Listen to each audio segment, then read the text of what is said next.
we could charge our batteries very fast with very little to no increase in temperature.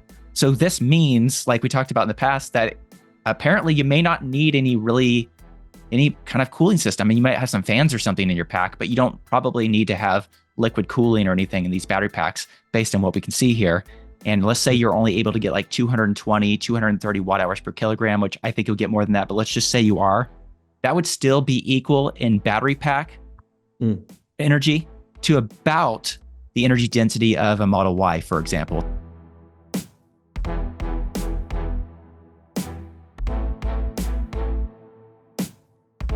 Well, today I'm joined for the fourth time here on Cleanerwatt, the founder and CEO of Australian-based Graphene Manufacturing Group, Craig Nicol. And welcome back to the show, Craig. Yeah, great to be back on. Thanks for having me, John. Certainly. So we've talked about your battery technology multiple times in the last show, so I'm not going to spend a lot of time on this, but I would like you to just quickly introduce your graphene aluminum ion batteries, what makes them special as compared to other technologies, including typical lithium ion batteries. It's a great question, John. We are effectively the world leader in this technology, and it's quite simply we don't use the lithium ion for the charging capacity. We use the aluminium ion or the aluminum ion, as most of your watchers would like to say. So the ability to use the aluminium ion is the hallowed ground of battery technology. It's often seen as the end goal of any type of battery technology outcome. And that is because it's extremely fast charging. Hasn't got the ability to catch fire. It's very low cost to make. It's recyclable. Obviously, aluminum is very heavily recycled, more than any other material on Earth.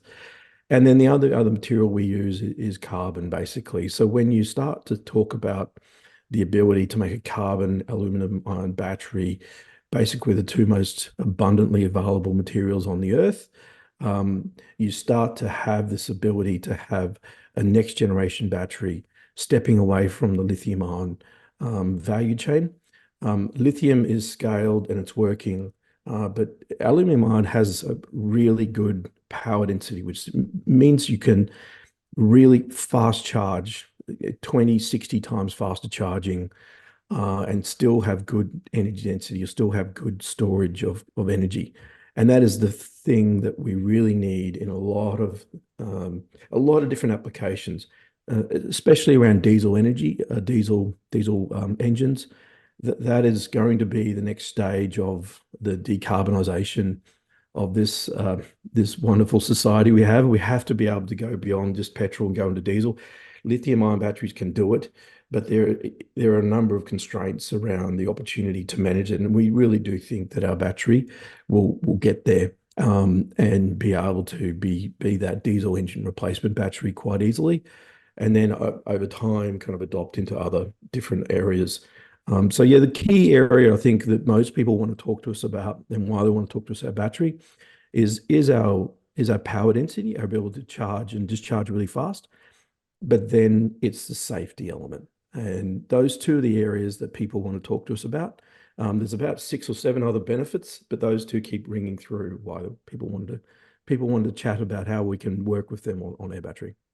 Definitely. We have two very exciting developments that I'm going to have Craig talk about, some temperature test during charging and a new larger prototype cell. So we'll dive into that. But, everything you've mentioned, it sounds amazing. And I'm excited about this technology, but there has to be some kind of downside to the technology. I guess one reason we could kind of go into this was, why are aluminum ion batteries not the norm right now? And are there any downsides to this technology as it is today? Yeah, it's an excellent question. And why isn't this out there before? There's a few reasons. One is, and it's around the capacity that you can store, and previously the capacity for the storage of this type of battery wasn't high enough to probably get people too excited. I think Stanford announced this in 2019, and they had about 1/3 of where lithium-ion batteries were at. And I think Musk said, "Great job, but you need to do better." We've definitely done better, and we've done multiple times better than that, probably 6 times better. So that was the first area. How much charge can you store in this per weight? And we've definitely done that work to get to be where we're quite happy with in terms of definitely coin cells. And then as you progress into as you progress into pouch cell, you've got to then be able to get the materials that you need. And that's what we're working through now. You need to have really thin, lightweight materials off the shelf so you can try it, test it, and get the weight down. And so that's something that we have generally available to us, but it does, need some slightly different elements that we need to manage. So that's another area, is that we need to make the available material. And the third last area, I think, the last area is around the electrochemistry. It's previously seen as too corrosive for the electrolyte to be actually maintaining a good long life cell. And we've been able to get around that as well. So those are the three areas. And, I think definitely worked through the first. The second is we're working through that and getting materials from different suppliers. We can genuinely use the same materials as lithium-ion batteries, which really helps, of course, because there's an enormous amount of scale production of those materials. And then third is the electrolyte corrosiveness, and that is definitely something we've worked through and got to the other side of. Definitely. And in one of our past shows, you talked in depth about how your technology, and I guess it was developed by the University of Queensland, but how your technology is able to take a typical aluminum-ion battery, which has a pretty low energy density. And with that technology, you're able to take that up to a very respectable high level. So I just will tell those listening to this, I will link that down below if you want to listen to that in depth. But suffice it to say, these batteries are exciting, and they appear to, like Craig just said, they appear to have overcome, or they are overcoming, some of those challenges typically of this technology. With that being said, I want to move into the first of our exciting announcements, the exciting announcement that you recently put out in a press release. And this is the results of some charging tests of one of your graphene aluminum ion batteries. So talk a little bit about this particular charging test and some of the particulars and really what's exciting about this and the implications of it. Yeah, John, we've talked about this before, but to be able to get this data is quite good to be able to present it in this way. We could charge our batteries very fast with very little to no increase in temperature. Now, we've talked about before, our batteries are effectively 50% graphene, 50% aluminum. And our graphene is also used in a coating that we're selling and launched already. And that coating uses quantum thermodynamics to shift heat from the normal way heaters move, which is in conductivity, into a light wave called a phonon. And that's either traveling at the speed of light or at the speed of sound, and depending on what axis it is. So we know our graphene can shift heat faster than normal, and that's what quantum thermodynamics is about, an element of how shifting heat's beyond just conductive convection and radiation. So we know it can do that. And so when you see our battery A is basically on the receiving end of where the discharge comes from, and also the charging area of the ions, which is typically where you see a lot of heat coming from, we're actually wicking the heat away with our ability with our graphene and quantum thermodynamics effect. But the other area is our battery has a very low internal resistance. And that just means it's operating more efficiently, and that means there's less heat as well. So you put those two together, where there is heat, it's being wicked away by our graphene, which we use as a heat transfer agent otherwise. And then also our ability for it to have such a low internal resistance. We think that's the reason why, why we're getting what we're getting in terms of such a low increase in heat transfer. Once again, it was 61.6 degrees Celsius for the typical battery cell at 4.8 C, and your cell was 30.9 degrees Celsius at a 20 C rate. So this means, like we talked about in the past, that apparently you may not need any really any kind of cooling system. I mean, you might have some fans or something in your pack, but you don't probably need to have liquid cooling or anything in these battery packs based on what we can see here. Talk about the implications of that when it comes to volumetric energy density of a pack and really also gravimetric. Yeah, and there's a number of benefits, and we tried to put that in the press release. Typically, you might have, say, up to 16% of a battery pack that's actually allocated by weight to cooling. And then also you have the system, and you have all the various different cooling pipes or heat pipes that are actually there to. They also create space, which means a battery pack has to be increased to be able to have that space as well. So we'd expect, if we map this out to full scale, obviously we've got to do more testing, and that's always going to be the case. But we see that a lot, that most likely won't be needed, which is of course really exciting because it makes a very simple type of battery pack. You'd still need balancing and current charge, power charge management. So that's all fine. You'd still need all that. But what you have though is a battery which is going to be, I think, quite a safe battery, and the opportunity therefore to use it in a bit more aggressive, robust places where maybe a lithium battery you might not right now, or you would have a lot more systems around it, and even still then you might be still worried about what it might happen if it gets out of control. I think this battery is going to find a home there, which I've said is, I think, really going to be in your robust mining transport applications, where this type of safety feature will be very highly prized. I appreciate everything you've mentioned there. Let's move into the next big announcement, and this is the development of your new larger 1,000 milliamp hour or 1 amp hour battery prototype cell. Last time we talked, you had developed a 500 milliamp hour battery. So let's talk about this new 1,000 milliamp hour battery cell, why that's important, and within that, kind of discuss how large does it need to be for an EV battery? How large do you need that cell to be? Does it need to be 70 milliamp hour? I'm sorry, 70 amp hours, 100 amp hours? Like, what are you targeting in the future?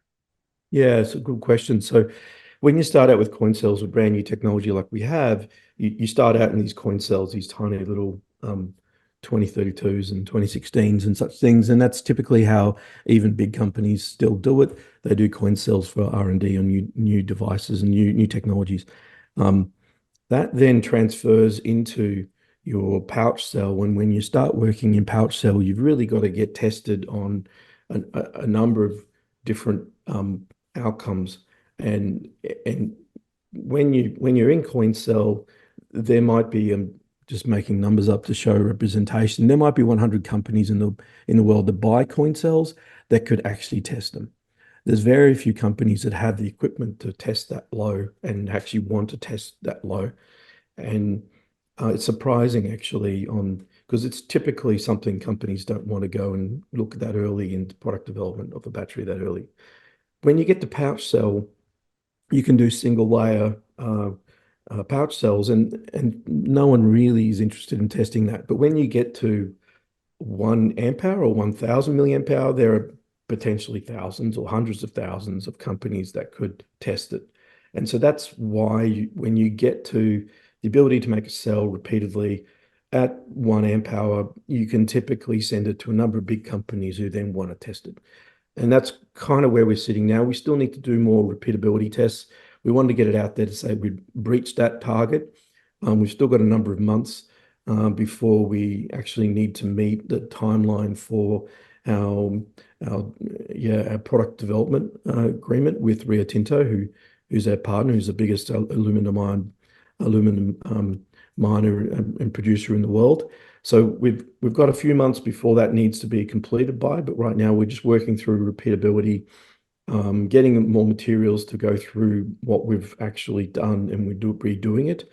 But to get to a 1 amp hour is a big achievement. Very, very excited. As I said, we're getting there on time. We are now at a point where many companies can see how they could test it for their equipment. 16 amp hours or so is probably where you can start to see, some really easy applications, swap out, swap ins. So, when you're talking 1 amp hour, we're not at a phone level yet, but you're typically able to be tested by companies who would buy phones because it's not too far away before you get to that point. I think the main thing is what we can show is that we can manage the scale up of the electrochemistry, and that's what we're saying with 1,000 milliamp hours, and that's really good because that means that we can actually take this places, and to schedule as well. Let's talk about energy density. You mentioned a little bit you haven't released anything yet. Talk about why you haven't, what goes into energy density of this new 1,000 milliamp hour battery cell, and just kind of discuss that. Yeah, so energy density is a factor of three things, three variables, and we can control all three. And that's probably the first type of battery that is, well, it's pretty rare to be able to do that. I think probably best describe that, and I'll explain why. With the three areas that you control energy density are the voltage that you have, the nominal voltage, of course, the capacity that you have per gram, it's called specific capacity, and then there's the actual weight of the whole cell. And so if I break them down, we have the ability to control all three. And so what we're trying to work out is what is the best product to go to market with upfront for the applications that customers, because we've got application requests right across the whole gambit of, it's not just a specific area which some battery companies are focused on, which is interesting. We have broad application requests from big companies in all the different spaces. So what combination of all those three things is the best to launch with? And the numbers are jumping around, and we don't want to actually come out with the energy density until the cell is finally tested and saying this is where it's at, because we know that we can maneuver all three. So we talked about before how we're typically 1.8, 1.7 volt nominal volts. We know we can change the voltage. We know we can significantly. We haven't gone into detail on that, but we can. And we've been able to do it, but we need to be able to do it at certain areas and certain tests to be able to actually come out and say exactly what we've done, but we know we can do it. So if you're doubling the voltage, you're doubling the energy density. It's a completely different number. And therefore, the conversation is a completely different conversation I would be having with you. Then with the specific capacity, what that means is how many aluminum ions can we store on the graphene when it comes across onto the cathode. And that is something that we can definitely play with. And that's typically the thing that improves over time because you optimize the performance of the specific capacity. Now, it's probably not well known, but almost all lithium-ion batteries are nowhere near the capacity that they could get. Their specific capacity is well below their ability actually to make that in laboratories. But when you go to manufacturing, especially of a pouch cell, it's basically how it's coated and how the electrode is coated for the ions to be able to sit inside that electrode. So that's that second one. And we know we've got big levers there, massive levers, 6 times what we currently can do to where we could potentially do, and then even further. Now, the third one, and it's the most important one to talk about, and it's the easiest one for us to is to work on the weight of the materials.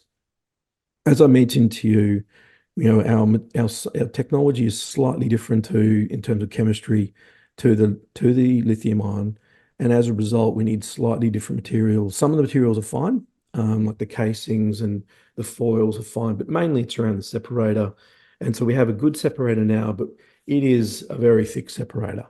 And we know we can reduce its weight and its thickness by up to 10 times.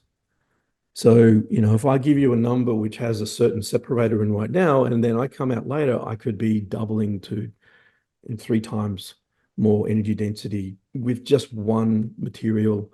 We're trying materials from all over the world. We're trying all sorts of different variations from different separator companies. We've got companies working with us on different ways of helping in this space. And so that's the third way. So, that's why we haven't said the number. It's because we know that it's not settled, it's not fixed. And then once we actually come out with the final battery with the right energy, with the energy density that we know we can stand behind and say, this is what the energy density is, there are all of those levers we can continue to play with for the next 20, 30 years. So Sony batteries, Sony was the first one who made it in the camcorder. They actually licensed it from Oxford University, which is interesting. And then they went on, they started at 90 watt hours per kilogram on their first battery. And then you've got now what 250, and you could probably push 280 for a manufactured cell, whereas in the laboratory they can do much higher for lithium, manganese, nickel, cobalt. I think what's really exciting right now is if you can save 16% of the weight of a battery pack, even if your first generation EV battery cell, even if it's below target, and let's say you're only able to get like 220, 230 watt hours per kilogram, which I think you'll get more than that, but let's just say you are, that would still be equal in battery pack energy to about the energy density of a Model Y, for example. So a Model Y, the 2170 battery cells have roughly, just the cells themselves, 263 watt hours per kilogram, roughly. That's an estimate, but it's around there. According to EPA documents, the battery pack is 180 watt hours per kilogram. With the cooling, the packaging, the whole bit, you lose that. You lose 31.6%. So if you can gain 16% back, I didn't do the exact math on it, but you could be around, lower and still have a good range. Yeah, I think 150 watt hours per kilogram is where you could start to see it being better than lithium in a battery pack for cooling, because you have five in really hot areas. Of course, you've got the parasitic energy consumption of the cooling going on as well, which is typically a 5 kilowatts type power energy drain or power drain. So that's 5 kilowatt hours per hour that you're using the cooling on that. So that's another element of it as well. So you start to add all those up. There are some benefits, and then you start to think about regenerative opportunities that we could get from the braking and get effectively have the ability to take more energy that you've expelled just through braking. You start to really change the game. But there's more system engineering, obviously, that's got to be taken. People can only do that once we're at scale, which we're not. So we've got to do all that work. We get there, we show people, get people excited. There's a lot of companies excited. They're very keen to see this technology come to fruition. And we will be pushing out the data. Once we have the data, we'll definitely be sharing it. Certainly. And on that same topic, before I move into commercialization of it, fast charging is another thing that really just completely changes the dynamics.